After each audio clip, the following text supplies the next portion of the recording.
اعوذ باللہ من الشیطان الرجیم بسم اللہ الرحمن الرحیم السلام علیکم ورحمۃ اللہ وبرکاتہ سبحان اللہ وبحمدہ عدد خلقہ ورضا نفسہ وزنۃ عرشہ ومداد کلماتہ۔ ہمارا آج کا موضوع ہے کہ اپنی زندگی میں ہدایت، برکت اور خیر پر رہنے کے لیے ہم کیا کریں۔ ہر انسان چاہتا ہے کہ اس کی زندگی میں بہتری ہو، اس کی زندگی میں رہنمائی موجود ہو، اس کی زندگی میں روشنی موجود ہو اور وہ خیر پر رہے، اس کو دنیا کی بھی بھلائیاں ملیں، اس کو آخرت کی بھی بھلائیاں ملیں، اس کو دنیا کی بھی کامیابیاں ملیں، اس کو آخرت کی بھی کامیابیاں ملیں۔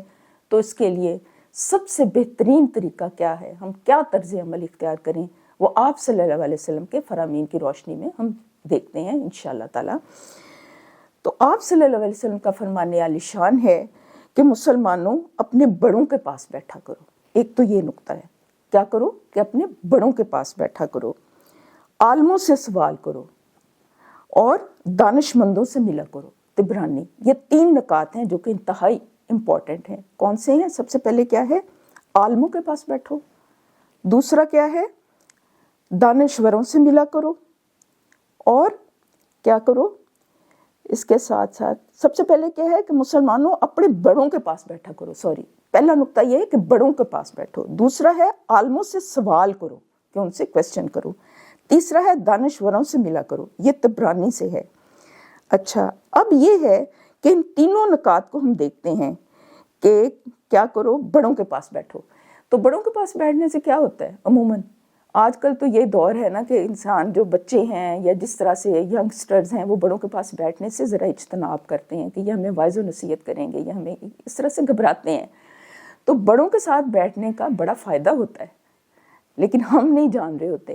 وہ یہ ہے کہ کچھ چیزیں انسان اپنی جذباتی عمر میں کچھ غلطیاں کر سکتا ہے اور اس سے ہوتی ہیں کیونکہ جذبات اس کے اوپر غالب ہوتے ہیں۔ تو انسان اگر بڑوں میں بیٹھے، بڑوں کے ساتھ بیٹھے، ان کے ساتھ گفت و شنید کرے تو اس سے کیا ہوتا ہے کہ وہ ان کے تجربات سے سیکھتا ہے۔ جب انسان ان کے تجربات سے سیکھتا ہے تو وہ اپنی پریکٹیکل لائف میں غلطیاں کرنے سے وہ بچ جاتا ہے، تو وہ بغیر کسی غلطی کے اپنی زندگی کا سفر آگے تک لے کے جا سکتا ہے۔ ایک تو یہ اس کا سب سے بڑا فائدہ ہے۔ دوسرا ہے کہ دانش مندوں سے ملا کرو اور عالموں سے سوال کیا کرو۔ اب یہ ہے کہ سوال جو ہے وہ بھی آدھا علم ہے۔ ہم جو ہے دیکھیں کہ کئی دفعہ ایسے ہوتا ہے کہ کچھ چیزیں ہم اسٹڈی کرتے ہیں یا دنیا کو دیکھتے ہیں یا بہت ساری چیزیں ہمارے سامنے ہوتی ہیں۔ آج کل جیسے کیا ہے کہ یہ میڈیا کے اوپر انفارمیشن کی یلغار ہے، اور بندہ کئی دفعہ یہ سوچتا ہے کہ کیا ٹھیک ہے، کیا غلط ہے، کیا سچ ہے، کیا جھوٹ ہے۔ تو ایسے میں انسان بڑا کنفیوز ہوتا ہے۔ تو اس طرح کی صورتحال میں انسان کی زندگی میں کوئی نہ کوئی مینٹور اگر ہو اور اسے مل جائے صحیح، سچا اور خیر خواہ قسم کا کوئی رہنما، تو یہ چیز انسان کو بہت فائدہ دیتی ہے، وہ اس کو کنفیوژن سے بچاتی ہے۔ اور جہاں پر بھی ہماری عملی زندگی میں یعنی دنیاوی زندگی جو ہم گزار رہے ہوتے ہیں، اس میں کوئی ہمیں ڈیفیکلٹی پیش آئے یا دین کے لحاظ سے ہمیں کوئی چیزیں سمجھ نہیں آ رہی اور ہم کنفیوز ہیں، اور یہ ہماری اخروی جو زندگی ہے وہ ہمیشہ کی زندگی ہے، ہمیشہ کی زندگی کا سوال ہے، کوئی یہ چھوٹا موٹا سوال نہیں ہے، تو اس صورت میں وہ چیز ہمیں بہت فائدہ دیتی ہے۔ انسان کو وہ کنفیوژن سے نکال کے راہ راست کی طرف اس کی رہنمائی کر دیتی ہے۔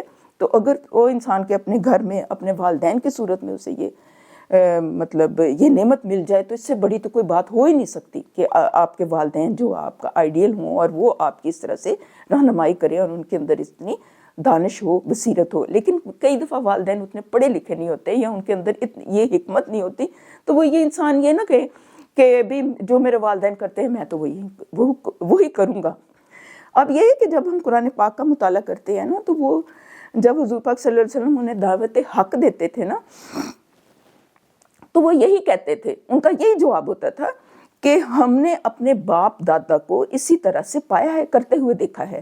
تو والدین جو ہے ہمیشہ انسان کا آئیڈیل نہیں ہو سکتے۔ کئی دفعہ والدین بھی انسانی مخلوق ہے، ان سے بھی غلطیاں ہو سکتی ہیں۔ اگر وہ صحیح ان کی سوچ کے اندر کوئی جامد ہے ان کی سوچ اور وہ دین کے اوپر نہیں ہے، اور کئی والدین تو اپنے اولاد اگر دین کی طرف آئے تو کئی روکتے بھی ہیں، خدا نہ خواستہ کہ تو کیا مولوی بن گیا، تو کیا ملوانی بن گئی ہے، اس طرح سے بھی میں نے سنا ہے۔ اللہ رحم کرے کہ اس طرح سے کوئی طرز عمل اختیار کرے والدین، تو وہ پھر انسان کے لیے بہت بہت خسارے کا باعث ہے۔ تو اس لحاظ سے ان کو بھی آئیڈیل نہیں سمجھنا چاہیے اگر وہ دین کے اوپر نہ ہوں۔ پھر آئیڈیل کون سی ذات ہے ہماری؟ اللہ کا رسول ہے صلی اللہ علیہ وسلم، کیونکہ انہوں نے ہمیں دنیا بھی اچھے طریقے سے گزارنے کی تعلیم دی اور اخروی زندگی کے لیے بھی ہمیں رہنمائی دی۔ یہ والا نقطہ بھی انتہائی اہم ہے۔ اور دانش مندوں سے ملا کرو۔ ظاہر ہے کہ اگر دانش مندوں کے ساتھ بیٹھیں گے، علماء کے ساتھ بیٹھیں گے، نیک لوگوں کی صحبت کے ساتھ بیٹھیں گے، تو ہمیں بھی ان کی دانش میں سے کچھ حصہ ملے گا۔ کئی دفعہ انسان کہتے ہیں نا کہ ایک عالم کے اوپر ایک دوسرا عالم ہوتا ہے، تو ہر انسان مکمل نہیں ہوتا، وہ ایک دوسرے سے ہی ہم سیکھتے ہیں نا۔ تو اس طرح سے ان کی صحبت انسان کو فائدہ دیتی ہے۔ اور پھر بڑی مشہور روایات ہیں، بار بار آپ نے پڑھی ہوں گی، سنی ہوگی کہ آپ عطر کی دکان میں جائیں تو آپ کو عطر ملے گی، اگر آپ خریدے نہ بھی تو آپ کو خوشبو آئے گی، اگر کوئلے کی کان پہ جاؤ گے تو آپ کو کوئلے کا وہ دھواں ملے گا، اور وہ کوئلہ آپ کو آلودہ بھی کر سکتا ہے۔ تو یہ ہے کہ کمپنی کا انسان کے اوپر بہت گہرا اثر ہوتا ہے۔ اس چیز کے اوپر خصوصی توجہ دینے کی ضرورت ہے۔ یہ چھوٹی بات نہیں ہے، یہ بہت بڑے نکات ہیں اگر اس کو ہم حرز جان بنا لیں اور اس کو دہراتے رہیں، کیونکہ یہ جو ہے نا، اس کے علاوہ پھر یہ ہے، میں آپ کے سامنے حضرت علی مرتضیٰ کرم اللہ وجہہ کا قول رکھتی ہوں۔ وہ فرماتے ہیں کہ سب سے بڑی دولت عقل و دانش ہے۔ یہ میری اور آپ کی کہی ہوئی بات نہیں ہے، حضرت علی مرتضیٰ کرم اللہ وجہہ کا کہا ہوا قول ہے۔ اور دیکھیں کہ وہ عقل و دانش کو سب سے بڑی دولت کہہ رہے ہیں، اور حضرت علی مرتضیٰ کرم اللہ وجہہ کے بارے میں کہا جاتا ہے کہ وہ علم کا دروازہ ہیں۔ تو انہوں نے یہ فرمایا، اور یہ بھی انہوں نے روشنی آپ صلی اللہ علیہ وسلم کے فرامین سے لی ہے نا، کہ یہ بہت بڑی دولت ہے۔ لیکن ایک چیز، ایک نقطہ میں آپ کے سامنے عرض کر دوں۔ عقل جو ہے انسان کو راستہ دکھاتی ہے، انسان کو روشنی دیتی ہے، اس میں کوئی شک نہیں ہے، لیکن جو ہماری عقل ہے اس کو ہمیشہ وحی الہی کے تابع ہونے کی ضرورت ہے۔ اگر وحی الہی کے تابع نہ ہو عقل، تو وہ بھی انسان کو بشتا اوقات دھوکہ دے دیتی ہے۔ جیسے شیطان کی مثال ہے، اس نے اپنے آپ کو عقل کل سمجھا، تو اس نے اپنی عقل کو وہ دلیل کے طور پر پرکھا اور کہا کہ میں تو آگ سے پیدا کیا گیا ہوں اور اس کو آپ نے مٹی سے پیدا کیا ہے، تو میں کیوں سجدہ کروں؟ تو یہ عقل کو بھی وحی الہی کے تابع رکھیں گے تو پھر یہ عقل ہماری صحیح رہنمائی کرے گی۔ یعنی سب سے پہلے جو نقطہ ہے وہ یہ ہے کہ اللہ کی وحی جو ہے وہ سب سے اوپر رہے گی، یہ والا نقطہ کبھی نہیں بھولنا۔ اور یہ کہ ہم ہمارے لیے اس میں کیا نکات ہیں، یہی سمپل سی بات ہے کہ جب کہا ہے کہ اپنے بڑوں کا ادب کرو، ان کے پاس بیٹھو، تو ان کا ہم ادب کریں، احترام کریں، ان کے تجربات سے ہم سیکھیں۔ اور اس کے علاوہ یہ ہے کہ عالموں سے کہیں کبھی بھی کنفیوژن ہو تو ان سے ہم رہنمائی لیں۔ تو یہ بالکل سمپل سی باتیں ہیں، پڑھنے میں سننے میں یہ سادہ ہیں، لیکن اگر ہم اس کے اوپر عمل کریں گے تو ہمیں اس کا فائدہ ملے گا انشاءاللہ تعالی۔ اللہ تعالیٰ مجھے اور آپ سب کو کہنے اور سننے سے زیادہ عمل کی توفیق عطا فرمائے، اور ہم بھی ہمیشہ اپنے آپ سے سوال کریں کہ ہماری کمپنی کن لوگوں کے ساتھ ہے، کیونکہ انسان کہتے ہیں نا کہ انسان جو ہے اپنے دوست کے دین کے اوپر ہوتا ہے، تو یہ بہت زیادہ ضروری ہے۔ اور قرآن پاک میں ایک چیز کہنا میں بھول گئی ہوں، قرآن پاک میں اس چیز کا ذکر ہے کہ وہ لوگ، یہ بھی انتہائی امپورٹنٹ ہے کہ ہم اپنے آپ سے یہ سوال کریں کہ میں کس رخ پر اپنی زندگی گزار رہا ہوں، اچھائی کے رخ پر یا برائی کے رخ پر؟ کیونکہ انسان جو کچھ دنیا میں کرتا ہے نا، تو اس کے آثار بھی وہ چھوڑ کے جاتا ہے۔ اور قرآن پاک میں موجود ہے کہ جو فرعون ہے، جب وہ قیامت والے دن اٹھایا جائے گا تو جہالت کا جھنڈا اس کے ہاتھ میں ہوگا، یہ مفہوم ہے، آیت کا مفہوم ہے، اور اس کے جو پیروکار ہوں گے وہ اس کے پیچھے اس کو فالو کر رہے ہوں گے اور اس کے اوپر لعنت بھیج رہے ہوں گے۔